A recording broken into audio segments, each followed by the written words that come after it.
Welcome back. તો 13 રાજ્ય અને 88 બેઠક પર બીજા તબક્કાનું મતદાન લોકસભાનું અને જે રીતે આંકડાઓ આવી રહ્યા છે 5 વાગ્યા સુધીનો આંકડો આવ્યો છે તેનાથી શરૂઆત કરીએ અને બાદમાં વિશ્લેષણ કરીશું કે આંકડાની ગણતરી શું સંકેત આપે છે, કેમ કે લોકસભા ચૂંટણીમાં 5 વાગ્યા સુધીના સરેરાશ આંકડા છે 64.21% મતદાન નોંધાયું છે. આસામમાં 70.66%, પણ તેને બાદ કરતા ત્રિપુરામાં સૌથી વધુ 76.23% મતદાન નોંધાયું છે. યુપી ટેન્શન વધારી રહ્યું છે કેમ કે મતદાનની ટકાવારી નોંધાઈ છે 5 વાગ્યા સુધીમાં 52.64%. બીજી તરફ પશ્ચિમ બંગાળમાં 71.84% મતદાન નોંધાયું છે, છત્તીસગઢમાં 72.13%, જમ્મુ કાશ્મીર 67.22%, કર્ણાટકમાં 63.90%, કેરળમાં 63.97%, મહારાષ્ટ્રમાં જે 3 વાગ્યા સુધીનો આંકડો હતો 43ની આસપાસ, તો 5 વાગ્યા સુધીનો આંકડો કહે છે 53.51% મતદાન નોંધાયું છે.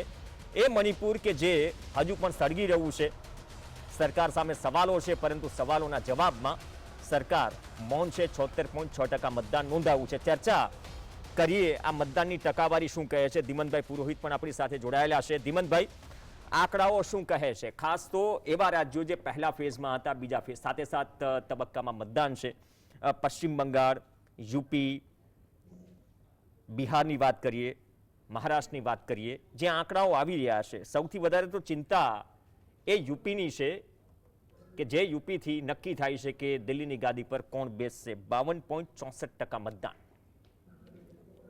પ્રવીણભાઈ, તમે જુઓ, પહેલા ફેઝમાં જે સ્થિતિ હતી લગભગ એ સ્થિતિ આવીને આપણે બીજા ફેઝમાં ઉભા રહ્યા છે. બીજા ફેઝમાં અત્યારે 5 વાગ્યા સુધીના આંકડા જેમ તમે આપ્યા એ પ્રમાણે 64%ની આસપાસ મતદાન પહોંચ્યું છે. પહેલા ફેઝમાં 62%ની આસપાસ હતું મતદાન આ સમયે, પણ એ વખતે સૌથી મોટો પ્રશ્ન હતો એ જ પ્રશ્ન ફરી એકવાર આજે થાય છે કે જે મોદી લહેરની વાત ચાલતી હતી એવી કોઈ લહેર ન પહેલા ફેઝમાં જોવા મળી ન બીજા ફેઝમાં જોવા મળી.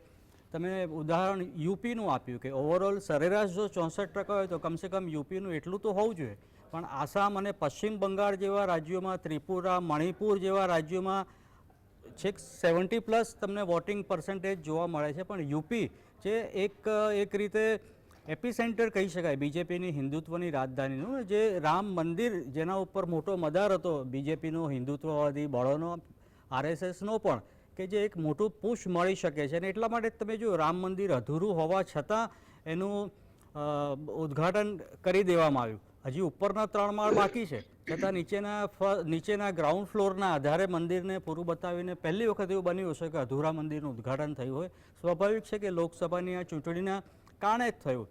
અબુધાબીમાં પણ તમે જુઓ, મંદિર ત્યાં આગળ હજી પૂર્ણ થવું બાકી છે, આમ છતાં નરેન્દ્ર મોદી એનું ઉદ્ઘાટન કરી દીધું. આ મંદિરોના ઉદ્ઘાટનો છતાં યુપી જે હિન્દુત્વનું કેપિટલ કહેવાય, એપિસેન્ટર કહેવાય, ત્યાં પણ જો હિન્દુત્વનો કરંટ ના હોય તો CSDSનો જે સર્વે આવ્યો તો 8%ની આસપાસ જે રામ મંદિરનો મુદ્દો પણ હતો હિન્દુત્વનો, એનું રિફ્લેક્શન તમને આ બંને તબક્કાના મતદાનમાં દેખાય છે? ના, સ્વાભાવિક છે. કોઈ કરંટ નથી, કોઈ પુશ નથી, કોઈ લહેર નથી રામ મંદિરની, હિન્દુત્વની, કે જે એ બધા કરતાં પર ઉપર જે મોદી લહેરની વાત ચાલે છે. તમે જુઓ, યુપીમાં બીજેપી માટે ચિંતાનો વિષય છે. મહારાષ્ટ્ર તમે જુઓ, જ્યાં અત્યારે બીજેપીની સંઘ સાથી સરકાર છે, ત્યાં પણ એ જ પરિસ્થિતિ, જ ઓછું વોટિંગ છે. એટલે ટૂંકમાં બીજેપીના જે વોટર્સ છે, આરએસએસની કેડર છે, નથી ફર્સ્ટ ફેઝમાં બહાર આવી, નથી સેકન્ડ ફેઝમાં બહાર આવતી દેખાઈ.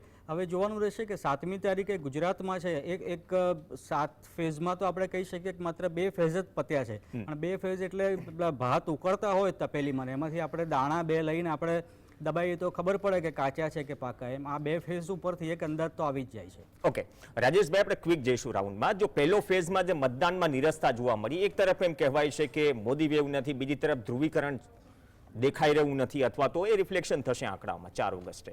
બીજી તરફ જે મોંઘવારી છે સૌથી મોટો મુદ્દો છે. આ તમામ પરિસ્થિતિઓ વચ્ચે જે રિફ્લેક્શન આવે છે એ રિફ્લેક્શન શું કહે છે? કેમ કે અહીંયા ચિંતા વધારી છે એટલા માટે શું માછલી હોય, મટન હોય, મુસ્લિમ હોય, મંગલસૂત્ર હોય, અથવા તો વિરાસત ટેક્સ હોય, આ બધા મુદ્દા અચાનક જ છવાવા લાગ્યા. આજે પણ ઘણી બધી સભાઓમાં આ જ મુદ્દા ચાલી રહ્યા છે. નરેન્દ્ર મોદી પહેલી એવી ચૂંટણી લડી રહ્યા છે રાષ્ટ્રીય સ્તર ઉપર કે જેની અંદર કોઈ પણ પ્રકારનો મુદ્દો નથી, અને પહેલી એવી ચૂંટણી છે જેમાં ચાલુ ચૂંટણીએ મુદ્દાઓ શોધવાની પ્રક્રિયા ચાલે છે. 2014માં આપણને ખબર છે કે ભ્રષ્ટાચાર એક મોટો મુદ્દો થયો હતો. અન્ન આંદોલનના કારણે નરેન્દ્ર મોદીનો એક ચહેરો હતો, ગુજરાત મોડલ હતું, એની માર્કેટિંગ દ્વારા એક આકર્ષણ ઊભું થયું હતું. 2019માં પુલવામા સર્જિકલ સ્ટ્રાઇક એના કારણે એક પ્રકારનો રાષ્ટ્રીય જે છે એ ઉબાલ લોકોની અંદર હતો. આ વખતની ચૂંટણીમાં જેમ ધીમનભાઈએ કીધું કે જે ઉત્તર પ્રદેશમાં રામલલ્લાની સ્થાપના થઈ, એટલે રામલલ્લાની સ્થાપના થઈ ગઈ એટલે મને લાગે હિન્દુઓને એવું લાગ્યું કામ પત્યું એટલે હિન્દુઓ સૂઈ ગયા. એટલે આખો મુદ્દો જે છે એ ચલાવવાની કોશિશ જાન્યુઆરીમાં એટલા જ માટે એની સ્થાપના કરી દેવામાં આવી કે એ ચાલે. એના પછી 370 જે રાષ્ટ્રીયતા સાથે જોડાયેલો મુદ્દો, CA જે પણ જે છે એક પ્રકારનો સાંપ્રદાયિક ધ્રુવીકરણ કરવા માટેનો મુદ્દો, આ એક પણ મુદ્દા અત્યારે ચૂંટણી પ્રચારમાં ચાલી રહ્યા નથી. અને એટલે શરૂઆતમાં રામ રામ રામ રામ થયું અને એના પછી જે તમે યોગીજી અનામતની વાત કરી રહ્યા છે, 48 કલાક નથી થયા રેલીને ઓલમોસ્ટ. એટલે એ યુપીમાં જો યોગી આ રીતે વાત કરે તો એ રિફ્લેક્શન છે પહેલા ફેઝનું. ચોક્કસ વાત છે. અને એના જ કારણે જ્યાં આગળ સેચ્યુરેશન પોઈન્ટ ઉપર બીજેપી હતી ગઈ વખત, ત્યાં ટકી રહેવું એ સૌથી મોટું દબાણ છે એમના ઉપર કે ભાઈ જેટલી સીટો મેળવી હતી 12 રાજ્યમાંથી મેક્સિમમ જે 95 થી 100% વચ્ચેનો જે ગાળો છે એને જાળવવી પડે. અને પછી બીજે દાખલા તરીકે અહીંયા ક્યાંક ગાબડું પડે, ઉત્તર પ્રદેશમાં ગાબડું પડ્યું, બિહારમાં પડ્યું કે મહારાષ્ટ્રમાં પડ્યું, તો એ ગાબડું પૂરવા માટે એમણે સાઉથમાં મહેનત કરી છે. પણ પહેલા ફેઝમાં પણ એવું દેખાયું કે દક્ષિણના રાજ્યો હોય, નોર્થ ઇસ્ટના રાજ્યો હોય, પશ્ચિમ બંગાળ, આ બધી જગ્યાએ મતદાનની ટકાવારી વધી અને જે હિન્દી ભાષી બેલ્ટ કહેવાય કે જે બીજેપીનો સ્ટ્રોંગ બેલ્ટ કહેવાય ત્યાં આગળ ટકાવારી ઘટી છે. અને ઘણી સીટો ઉપર તો 6 થી 10% જેટલી તમે કમ્પેરિઝન કરો પાછલી ચૂંટણીમાં તેટલું મતદાન ઘટ્યું છે. એનો મતલબ એ થયો કે આ કોઈ પણ પ્રકારના ભાવનાત્મક મુદ્દા નથી ચાલતા, તો પછી શું ચાલે છે? તો એ વસ્તુ આવી શકે એની અંદર કે જે મોંઘવારી છે, બેરોજગારી છે. બીજું એક થયું કે આપણે એમ કહેતા હતા કે આપણી ડેમોક્રેસી એટલી મેચ્યોર નથી કે લોકો મેનિફેસ્ટો ઉપર વોટ કરે. આ વખતે સ્થિતિ એવી થઈ કે નરેન્દ્ર મોદીએ ખુદે લોકોને મજબૂર કર્યા કોંગ્રેસનું મેનિફેસ્ટો વાંચવા માટે, કારણ કે 2-4 મુદ્દા એમના મેનિફેસ્ટોના ઉપરથી ઉઠાયા અને એમણે જે વાત કરી કે ભાઈ એમના મેનિફેસ્ટોમાં આમ કીધું છે, ફલાણું કીધું, ઢીકણું કીધું છે, એટલે જે બૌદ્ધિક લોકો હતા એ વાંચવા માટે મજબૂર થયા. જે મેનિફેસ્ટો આવતા હતા એ મૂકી દેતા હતા ખાનામાં, એના બદલે કે મોદીજી સાચું કહી રહ્યા છે, ખોટું કહી રહ્યા, એના માટે મેનિફેસ્ટો વાંચ્યો. એટલે પહેલી વખત ભારતીય જનતા પાર્ટી પોતાની 10 ગેરંટીનો પ્રચાર કરવાના બદલે કોંગ્રેસની ન્યાયની ગેરંટી છે એ તરફ લોકો વળે એવો પ્રયાસ ખુદ નરેન્દ્ર મોદી દ્વારા થયો.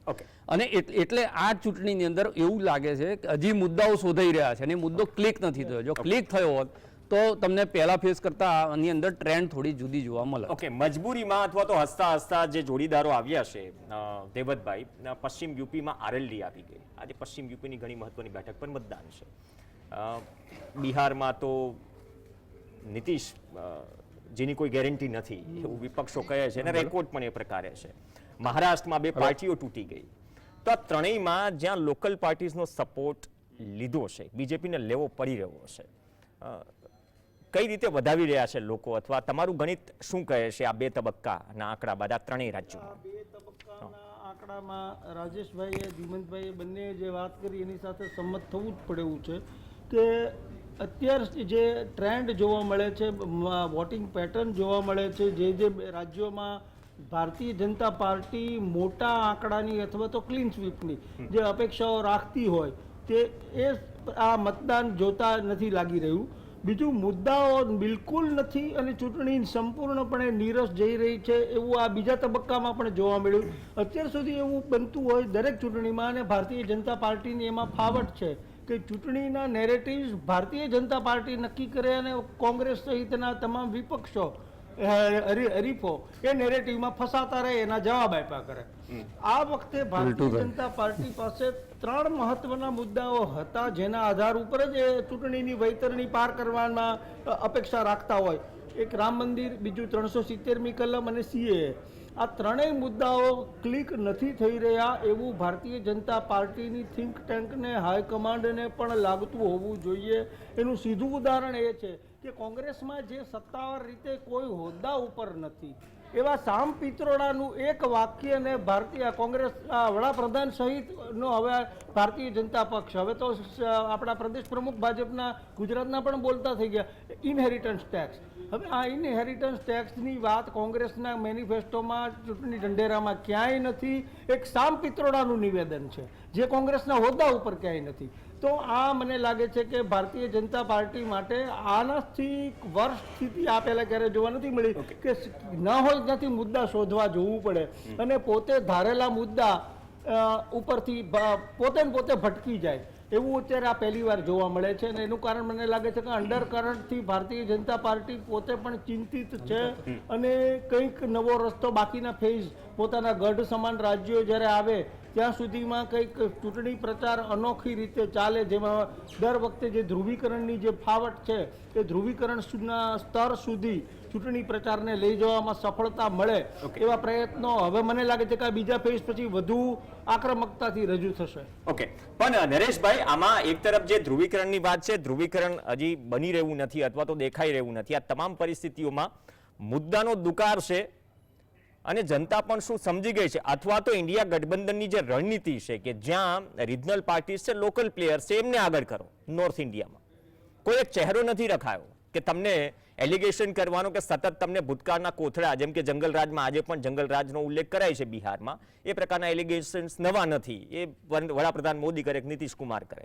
તો એક તરફ ઇન્ડિયા ગઠબંધનની રણનીતિ, બીજી તરફ બીજેપી માટે મુદ્દાઓનો દુકાર. તો શું ખરેખર જનતા માટે અથવા તો જનતા શું મુદ્દા આધારિત પોતાનો મિજાજ દેખાડી રહી છે, જે બે ફેઝના આંકડા કહે છે? પ્રવીણભાઈ, પહેલા ફેઝના આંકડાથી જ ભારતીય જનતા પાર્ટીમાં ફ્રસ્ટ્રેશનની સ્થિતિ આવી ગઈ હતી. એ આપણને સ્પષ્ટપણે એ પછી નરેન્દ્ર મોદીના જે ભાષણો છે એમના ચૂંટણીના, એ આપણને સ્પષ્ટપણે એ દિશામાં સંકેત આપે છે કે એમને હવે મુદ્દાને સંપૂર્ણપણે ધ્રુવીકરણ તરફ લઈ જવા છે. રાજસ્થાનના ટોંકમાં એમણે જે બાંસવાડામાં એમણે જે પહેલું નિવેદન આપ્યું કે ભાઈ તમારી સંપત્તિ લઈને જે લોકો મુસ્લિમોને આપી દેવાના છે અને ઘણા બધા બચ્ચાઓ જે છે બાળકો પેદા કરે છે, અને મને લાગે કે એક વડાપ્રધાનની ગરિમા ને નીચે ઉતરીને જે આ વ્યક્તિ બોલવાની જે મજબૂરી પર આવી ગયા, એ સ્પષ્ટપણે એમની નિરાશા બતાવતી હતી. બીજું કે એમણે રામ મંદિર બનાવી દીધું, વાત બરાબર છે, અધૂરું બનાવ્યું, પણ એ જે આપણને રામનવમી અને રામ મંદિરનું સ્થાપના દિવસ જે એમણે એમનું પ્રાણ પ્રતિષ્ઠા દિવસ છે, એ આપણને સ્પષ્ટપણે મને તો એ ભેદ દેખાય છે કે રામનવમીની ઉજવણી જે રીતે મંદિરની પ્રાણ પ્રતિષ્ઠાની થઈ એવી દેશમાં ક્યાંય એવી કોઈ એ પરંતુ થયું નથી. સ્પષ્ટપણે રામ મંદિરનો મુદ્દો હવે લોકો ભૂલી ચૂક્યા છે. અને ઇન્ડિયા ગઠબંધનની વાત કરીએ અને જે પણ આ બંને પક્ષના નિવેદનો ને મુદ્દા રાખવાની વાત છે, તો ઇન્ડિયા ગઠબંધન જે છે એ પોતાના જે ન્યાય, ખાસ કરીને કોંગ્રેસ છે, તો જે એમનું મેનિફેસ્ટો છે એની પર એમણે ધ્યાન ફોકસ કર્યું છે. એમની સભાઓમાં આ દેખાય છે જ્યારે ભારતીય જનતા પાર્ટીના કોઈ પણ નેતા હોય એ ધ્રુવીકરણ તરફ જઈ રહ્યા છે.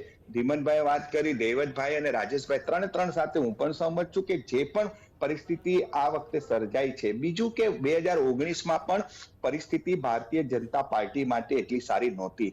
પુલવામા આવે છે અને પછી એક રાષ્ટ્રવાદનો એક જુવાળ ઉભા કરવામાં આવે છે, અને એ પરિણામ હતું કે જ્યારે એ ચૂંટણીની અંદર નરેન્દ્ર મોદી સરકારને વધુ બેઠકો મળી. આ વખતે કોઈ એવું ધ્રુવીકરણ થાય એવી પરિસ્થિતિ નહીં. અને કોંગ્રેસે જે મુદ્દા લઈને ન્યાયની વાત કરી, અને સૌથી મોટું એને જે જાતિ સર્વેક્ષણનો જે મુદ્દો લઈને ચાલે છે એની સામે, એટલે જ નરેન્દ્ર મોદી કે આજે પણ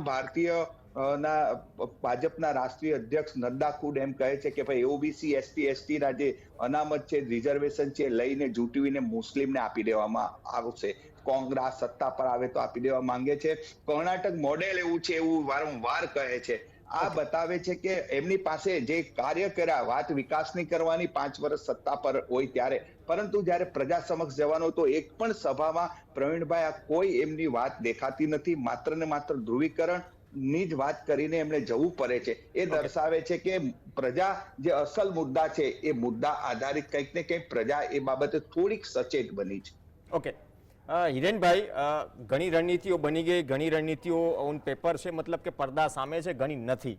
યુપીમાં પણ ઘણી ચર્ચા છે. જ્યારે કન્નૌજમાં અખિલેશ યાદવ દાવેદારી નોંધાવે છે તો ચર્ચા અમેઠીની પણ થાય છે, રાયબરેલીની પણ થાય છે.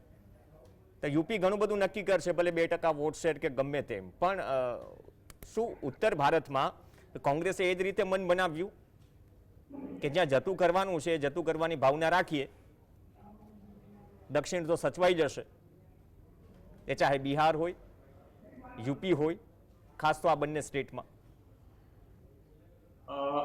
પ્રવીણભાઈ, જે પ્રકારે અત્યારે ઇલેક્શનનો પહેલો અને બીજો તબક્કો ચાલી રહ્યો છે, જે પ્રકારના લોકોમાં ઉત્સાહ ઉમળકો જોવા મળી રહ્યો છે, એમાં પછી એક સૂત્ર સામે આવ્યું છે કે સાઉથમાં બીજેપી સાફ, ઉત્તરમાં હાફ અને જનતા નહીં કરે માફ.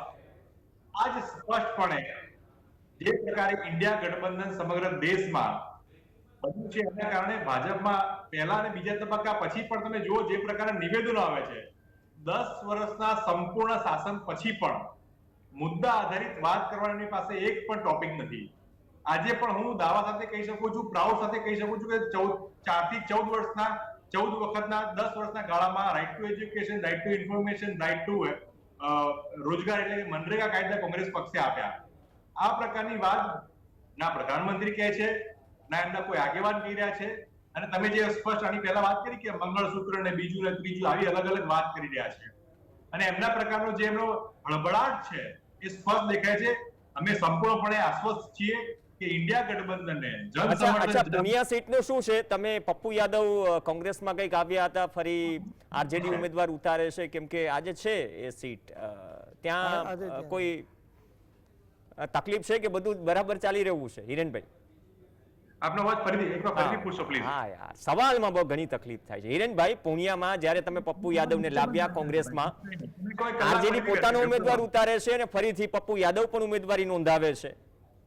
એટલે બહુ ઓછા કેસીસ બન્યા છે ગઠબંધનમાં સીટ વહેંચણીમાં, જ્યાં એક બિહારની આ સીટ પણ છે. એટલે બધું ગોઠવાઈ ગયું કે ભાઈ સંપૂર્ણપણે સીટ શેરિંગમાં કોંગ્રેસ પક્ષે હંમેશા ઉદાર હાથ રાખ્યો છે. એ આમ આદમી પાર્ટી સાથે ગુજરાતમાં કર્યું હોય તો પણ, પંજાબમાં કર્યું હોય તો પણ, બિહારમાં પણ અને મહારાષ્ટ્રમાં પણ સંપૂર્ણપણે ઇન્ડિયા ગઠબંધનની વાત ક્લિયર છે કે તાનાશાહી સરકારને હટાવવા માટે જ્યાં પણ અમારે સીટ શેરિંગમાં ઉપર નીચે કરવું છે ત્યાં અમે કરીશું અને અમે કરી જ રહ્યા છીએ. અને કોંગ્રેસ પક્ષે હંમેશા ઉદાર હાથ સાથે અત્યાર સુધીમાં 309 જેટલા ઉમેદવારો આપ્યા છે. બાકી બધી જગ્યાએ કોંગ્રેસે ગઠબંધન કરીને કામગીરી કરી છે અને કોંગ્રેસનું સાથેનું ઇન્ડિયા ગઠબંધન આજે ખૂબ ટફ ફાઇટ આપી રહ્યું છે અને સત્તામાં બેઠેલા લોકોને સ્પષ્ટ અંદેશો આવી ગયો છે કે સત્તા જઈ રહી છે. ઓકે ધીમનભાઈ, આ તો જો દાવો તો બીજેપી કોંગ્રેસ કરશે, બીજેપી તો ઘણા ટાઈમથી ખબર ને એક બીજેપી વાળા કેમ દેખાતા નથી? આવી ગયું છે કારણ કે ડિબેટોમાં કોઈ જોડાતા નથી ભાજપમાંથી. તો અમને પણ થાય કે ઉત્સવ કહે છે ને, તો ઉત્સવ પ્રિય જનતા છે સત્તામાં છે ને અહીંયા પેનલમાં નથી, એ તો કદાચ લોકશાહીનું દુર્ભાગ્ય કહેવાય. કદાચ કેમ એન્કર પણ સવાલ કરવાનો એક અધિકાર ગુમાવી દે છે કે સત્તાને સવાલ કરે.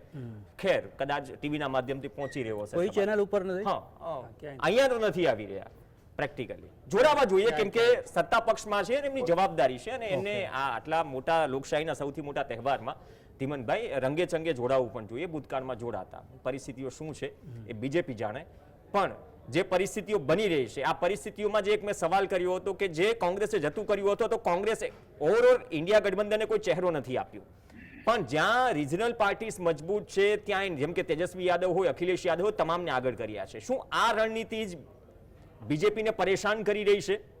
કેમ કે બેગેજ જે છે હંમેશા કદાચ રાહુલ ગાંધી અથવા તો ભૂતકાળમાં કોંગ્રેસના જે કામો છે તેને લઈને જે સતત આક્ષેપો થતા હોય છે એ તક નથી મળી, એ મુદ્દા ઓછા થઈ ગયા છે, એટલા માટે શું મુદ્દા શોધવા પડી રહ્યા છે બીજેપીને? ના, મુદ્દા ઉપરાંત હું આને જુદી રીતે જોઉં છું. તમે જુઓ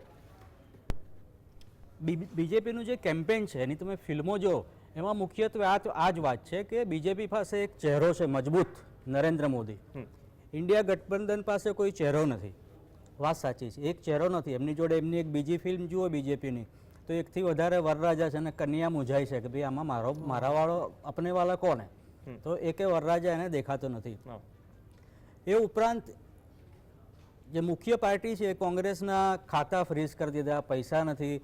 જે ઇલેક્ટ્રોલ બોન્ડની વાત છે એમાં 50% બીજેપી પાસે છે અને બાકી બધા ભેગા થાય તો એ બીજેપીને પહોંચી વળી શકે એમ નથી. બીજેપીની પેજ પ્રમુખથી માંડીને પેજ કમિટી સુધીની જે આખી ઇલેક્શન આર્ટ છે, હું એને એક જેમ આર્ટ ઓફ લિવિંગ હોય છે એમાં આર્ટ ઓફ ઇલેક્શનિંગ છે, એ માત્ર ને માત્ર બીજેપી પાસે જ છે. આ બધું હોવા છતાં તમે જુઓ બીજેપીનો હાથ, બીજેપી પોતે માને છે કે પહેલા ને બીજા ફેઝમાં ઉપર નથી. ઇન્ડિયા ગઠબંધન એનો કેટલો ફાયદો છે કે બીજેપીને કેટલું નુકસાન છે એનડીએને, એ તો આપણને 4 જૂને ખબર પડશે. આપણે એવા કોઈ વર્તારા અત્યારથી ના ફેંકીએ જ્યોતિષીઓની જેમ. આમ છતાં સ્પષ્ટ વાત છે કે જે ઇન્ડિયા ગઠબંધનના નેગેટિવ પાસા ઢોલ વગાડીને જે ગવાતા હતા એનો કોઈ સ્પષ્ટ અસર પહેલાં કે બીજા વોટિંગ ઉપર જોવા નથી મળ્યો. આપણે વોટિંગ પર્સન્ટેજની વાત કરીએ એની સાથે સાથે પ્રવીણ મને લાગે છે કે આ વોટિંગ કઈ રીતે થાય છે એ પણ થોડુંક જોવું જોઈએ. માત્ર ડેટામાં અટવાવાથી નહીં ચાલે. 3 ઇન્ટરેસ્ટિંગ ઓબ્ઝર્વેશન મને આજના વોટિંગમાંથી મળે, હું તમારી સાથે અને આપણા દર્શકો સાથે શેર કરું. અને એ 3 કોઈ બીજેપીના નથી, એનડીએના નથી, કોંગ્રેસના નથી કે ઇન્ડિયા ગઠબંધનના નથી. રાજસ્થાનમાં બાડમેર કરીને એક સીટ છે, ત્યાં રાજેન્દ્રસિંહ ભાટી કરીને એક રવિન્દ્રસિંહ ભાટી કરીને એક અપક્ષ ઉમેદવાર છે. એ ત્યાંનો એમએલએ પણ છે અને હવે એમપી ઇલેક્શન લડે છે. ત્યાંથી જે ત્યાંના પત્રકારો સાથે વાત થઈને જે ખબર પડે છે એ પ્રમાણે 2-3 એવા શોકિંગ વોટિંગ પેટર્ન ત્યાં જોવા મળી છે કે એક તો એના રવિન્દ્ર ભાટીના જે કાર્યકર્તાઓ છે એમને મારીને વોટિંગ સ્ટેશન ઉપરથી કાઢી મૂકે છે. એમને કાઢી મૂક્યા પછી શું થાય છે, ભાટી ટાઈપના રાજસ્થાનમાં તો સ્વાભાવિક રીતે તમે ઓળખી શકો કે આ કઈ જાતિમાં છે ને કોને વોટ કરવાના છે. મોટે ભાગે ભાટી સપોર્ટર જે હોય એ લોકોને વોટિંગ સ્ટેશન ઉપરથી પણ ફટકારીને એ લોકો કાઢી મૂકે કે ચલો અહીંયા કોઈ કામ નહીં, ચલે જાઓ. હવે 80-90 વર્ષના માજી કોઈ વોટિંગ કરવા ગયા અને એમને ધક્કો મારીને કોઈ કહે કે ચલો ભાગો यहाँ से घर जाओ, यहाँ आपका काम नहीं है, તો તમને શું લાગે છે ઝઝુમવાના છે પેલા યુવાન કાર્યકર્તાઓ સામે સામા પક્ષના વોટર્સને મોકલે છે. અને ઇન કેસ ધારો કે વોટર ઈવીએમ સુધી પહોંચ્યો તો એવા પણ કિસ્સા છે કે ઈવીએમમાં રવિન્દ્રસિંહ ભાટીનું જે નામ છે એની ઉપર પટ્ટી લગાડી દીધી છે. એટલે તમે ધારો તો બી એને વોટ કરી ન શકો. આપણે રવિન્દ્રસિંહ ભાટીનું સમર્થન નથી કરતા અને હવે તો વોટિંગ પતવાયું એટલે આ ચર્ચા ખુલ્લી રીતે થઈ શકે. આપણે કોઈનું સમર્થન નથી કરતા, વિરોધ નથી કરતા, પણ જે દલીલ હતી કે બેલેટ પેપરમાં વોટિંગ થતું હતું ત્યારે સ્ટેમ્પિંગ થતું હતું અને આખા બોક્સ ઉપડી જતા હતા અને ઈવીએમમાં હવે એક ટેકનોલોજીની મદદથી એવું વોટિંગ થાય છે કે જેમાં કોઈ આવી 420 શક્ય નથી. પણ ઈવીએમમાં પણ આવી 420 3 પ્રકારની છે જે શોધી કઢાઈ છે. અને એવું જરૂરી નથી કે આ માત્ર બાડમેર સીટ ઉપર હોય. ઇન્ડિયા એટલું ટેકનોલોજીકલ એડવાન્સ છે કે બાડમેરમાં થાય એનું બીજે ભારતના કોઈ પણ ખૂણે આ પ્રકારનું થઈ શકે અને અલગ અલગ પ્રકારે આપણે થયેલું જોયું છે. એ ઉપરાંત ચોથું એક પ્રકારનું જે જોવા મળ્યું એ બાડમેરનું નથી પણ મોટે ભાગે નોઈડાથી મારી પાસે મેસેજ આવ્યા છે કે એક ભાઈ વોટિંગ કરવા ગયા. વોટિંગમાં તમને ખ્યાલ છે કે સૌથી પહેલાં જાઓ એટલે રજિસ્ટરમાં તમારું નામ ચેક કરે, પછી તમારી ડાબા હાથની પહેલી આંગળી ઉપર તમને સહી વડે ટપકું કરે અને પછી એક માણસ હોય, બહુ અગત્યનો છે માણસ, એ માસ્ટર કંટ્રોલ યુનિટ કહેવાય. એક નાનું બોક્સ હોય એ દબાવે એટલે અંદરનું ઈવીએમ એક્ટિવેટ થાય અને એ પછી જ ઈવીએમ ઉપર તમે તમારા ઉમેદવારને વોટ આપી શકો. હવે આ નોઈડાવાળા ભાઈ કહે છે કે હું ગયો, મારી આંગળી ઉપર સહી લાગી, પેલા મને લાગ્યું કે ઈવીએમ એક્ટિવેટ કર્યું હશે કંટ્રોલ યુનિટ ઉપરથી, પણ હું અંદર ગયો વોટ આપવા ત્યારે મેં જે બટન દબાવ્યું એ પછી બીપનો કોઈ અવાજ ના આવ્યો. જે વીવીપેટ સ્લીપ નીકળવી જોઈએ એ મને કોઈ નીકળતી ના દેખાઈ અને હું બહાર ફરિયાદ કરવા આવ્યો ત્યારે મારો વારો પૂરો થઈ ગયો હતો. મને ફરીવાર વોટિંગનો અધિકાર મળતો નથી અને મારી આંગળી ઉપર તો ટપકું લાગી જ ગયું છે. તો એણે પ્રશ્ન ઊભો કર્યો છે કે મેં તો વોટ ના આપ્યો, પણ મારા જેવા 50-100 જણા જોડે આવું કર્યું હશે તો પછી એ લોકો પાસે રેકોર્ડ છે કે રજિસ્ટરમાં નામ આવી ગયું છે, આંગળી ઉપર સહી કરી દીધી છે, પણ આ 100 વોટ જે લોકોએ કંટ્રોલ યુનિટથી ઓકે કરીને એક્ટિવેટ કરીને અંદર નાખ્યા નથી એ ધારે તો 5.5-6 પછી 100 વોટ જેને ધારે એને આપી શકે. આ એક પ્રકારનું ટેકનોલોજીકલ સ્ટેમ્પિંગ થયું. સમયનો થોડો અભાવ છે, એક 40-40 સેકન્ડમાં એક સમપ જોઈએ છે દેવતભાઈ આપથી, બાદમાં રાજેશભાઈ, બાદમાં વરિયા સાહેબ. આ પ્રકારની સ્થિતિ બદલાઈ નથી. વાત કીધી કે જ્યારે એક ઈવીએમ ઓપરેટ કરવા માટે ક્લિક નથી થતી, આ મને લાગે છે કે અત્યંત ગંભીર બાબત છે અને જો આવું ખરેખર થતું હોય તો ઈવીએમમાં ઓપરેટ કરવા માટેની ક્લિક અને વોટિંગ એ બંનેનો તાળો પણ હવે નજીક મેળવવાની માગણી થવી જોઈએ, કારણ કે આ બહુ મોટા પાયે તાળો તો મળી જશે, કારણ કે છેલ્લે તો લોકો 100 વોટ નાખી જ દેશે. ત્યારે છેલ્લે એમ કે પણ ટાઈમિંગ સાથે જો થઈ શકતું હોય તો એ અઘરું છે. હા, કે સમય વોટ પડેનો સમય અને ઈવીએમ ઓપરેટ કરવા માટે ક્લિક કરેનો સમય એ બંને સાથે તાળો મેળવવો પડે, કારણ કે આ છેલ્લે જતા તો લોકશાહીનો મામલો છે, લોકશાહીની વિશ્વસનીયતાનો મામલો છે. એટલે આમાં એક પણ પ્રકારની શંકા ન રહેવી જોઈએ જનતાના મનમાં. બાકી લોકશાહી ઉપરનો, મતદાન ઉપરનો લોકોનો ભરોસો ઉઠતો જ હશે. અત્યારે જે પ્રકારે આંકડાઓ દેખાઈ રહ્યા છે, મહારાષ્ટ્ર સૌથી વધુ ગંભીર અને ભારતીય જનતા પાર્ટી માટે એલાર્મિંગ સિચ્યુએશન ગણાશે કે આજે બીજા તબક્કાના મતદાનમાં પણ મહારાષ્ટ્રમાં મતદાન ઓછું થયું છે અને આજે જે ફેઝ હતો એ મરાઠાવાડનો વિસ્તાર વધારે હતો, જ્યાં મરાઠા અનામત આંદોલનની માગણી પણ પ્રબળ હતી, એટલે સરકાર સામેનો એની નારાજગી, એકનાથ શિંદે સામેની નારાજગી અને ભારતીય જનતા પાર્ટી માટે આ એનડીએ ગઠબંધન માટે આજે આ ચિંતાનો વિષય હોઈ શકે. આસામમાં આજે જે બેઠકો હતી એ બેઠકો એવી છે જ્યાં સીએનો મુદ્દો સૌથી વધુ પ્રભાવી બનવાનો હતો. એ સંજોગોમાં ત્યાં જે 70% મતદાન થયું છે એ હવે તપાસ કરવી, વધારે વિગત અહેવાલ આવ્યા પછી આપણે કહી શકીએ કે એ 70% મતદાન કોની તરફેણમાં જઈ શકે, પરંતુ એક નિર્ણાયક મુદ્દો છે. બાકી લગભગ બધે સરેરાશની આસપાસ થાય છે. બિહારમાં હજુ અત્યારે જે આંકડો બતાવે છે 53% જેટલો છે, એ મને લાગે છે કે બિહારની પેટર્ન, બિહારની તાસીર જોતા મને લાગે છે કે આ પણ ઓછું છે. ઓકે રાજેશભાઈ, ક્વિક બાદમાં નરેશભાઈ. ધીમેનભાઈએ જે પ્રશ્ન ઊભા કર્યા ને, આસામમાં પણ આવો એક પ્રશ્ન આવ્યો છે કે એક માલગાડી જે છે પાટા ઉપરથી ઉતરી ગઈ અને એના કારણે જે ટ્રેનમાં મતદારો જવાના હોય પોતપોતાના સ્થળે, એમાં એવું કહેવાય છે કે મુસ્લિમ બહુમતવાળો વિસ્તાર છે, ત્યાં સુધી ટ્રેન આખા દિવસ સુધી દોડી નથી. એટલે આ બધા ગતકડા ચાલશે ને ઈવીએમના પ્રશ્ન ઊભા કર્યા. હવે ઈવીએમની ક્યાં જરૂર છે? સુરતમાં ક્યાં ઈવીએમ બાયપાસ થઈ ગયું?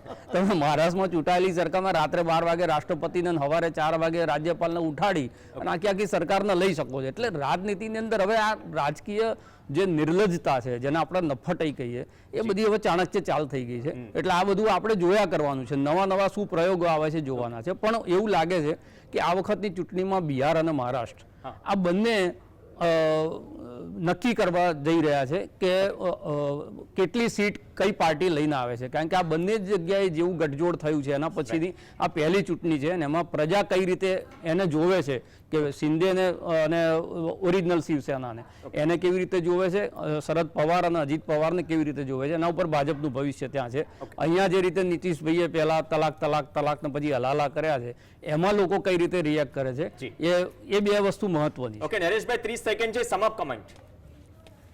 પહેલી વાત તો બૂથ કેપ્ચરિંગની જે વાત છે ને એ બંધ થઈ એનું કારણ જે સશસ્ત્ર દળો અને જે સુરક્ષાની જે વ્યવસ્થા ગોઠવાય અને આધુનિક ટેકનોલોજીને કારણે બંધ થઈ ગઈ છે. બાકી ઈવીએમની ધીમનભાઈ જે વાત કરી એ રીતે બૂથ કેપ્ચરિંગ થતા જ હશે અને થઈ ચૂક્યા હશે. એ વાત સાથે હું પણ સહમત છું. બીજી વાત જે ઓછા મતદાનની છે અને એ આ વખતે ઇન્ડિયા ગઠબંધનના અલગ અલગ પ્રકારના ગઠજોડ થયા છે. મહારાષ્ટ્રમાં પણ આખું ફ્રેક્ચર થઈને જે ચૂંટણી લડાઈ છે ને છતાં મતદાન ઓછું થાય છે તો સ્વાભાવિક છે કે અને કોઈ લહેર વગરનું મતદાન છે તો ભારતીય જનતા પાર્ટી માટે ચિંતાનો વિષય છે. પણ આપણે એ માટે એક હજુ થોડી છેલ્લા તબક્કા સુધી અને પરિણામ સુધી રાહ જોવી પડશે. પણ જે ટ્રેન્ડ મળે છે એક સંપૂર્ણપણે સંકેત તો શાસક પક્ષ માટે નિરાશાજનક લાગે એવા છે. ઓકે, તો આ સંકેત અને ટ્રેન્ડ આગળના હજુ 5 તબક્કા બીજા બાકી છે. શું ઈશારો, શું સંકેત છે, અથવા તો શું મુદ્દાઓનો દુકાર છે, અથવા ધ્રુવીકરણ નથી થઈ રહ્યું? ચિત્ર સ્પષ્ટ થતું રહેશે. 4 તારીખને વાર છે, 4 ઓગસ્ટને, પરંતુ એ પહેલા ઘણું બધું થવાનું બાકી છે. ધન્યવાદ ધીમનભાઈ, દેવતભાઈ, રાજેશભાઈ અને નરેશભાઈ વરિયા ચર્ચામાં જોડાયા. સાથે ચર્ચામાં હાલ બસ આટલું જ. બ્રેક પછી જોઈશું બેઠકની બારખડી સીધી જ બનાસકાંઠાથી.